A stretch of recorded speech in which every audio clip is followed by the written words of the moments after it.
In today's video, I am going to teach you how to easily boost volume up to 600% for free using Google Chrome 2020. To begin, open Google Chrome on your computer. Make sure the browser is fully loaded before moving on, so you can easily access the menu and find the tools you need. Once Chrome is open, look to the top right corner of the window and click the 3 vertical dots. This opens the main Chrome menu, where you can find more options and settings. From there, go to Extensions. Then choose the option that takes you to the Chrome Web Store.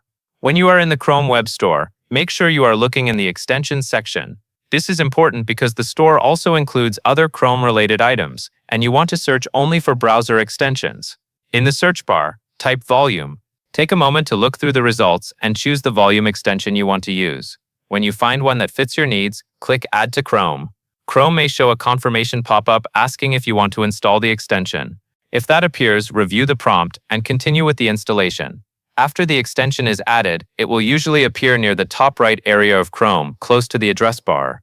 In many cases, this gives you quick access to volume controls while you are watching videos, listening to music, or using websites with sound. This process is useful because Chrome does not always provide detailed tab-by-tab volume control on its own. A volume extension can make audio adjustments faster and more convenient, especially if one website is much louder than another. That covers everything you need to know.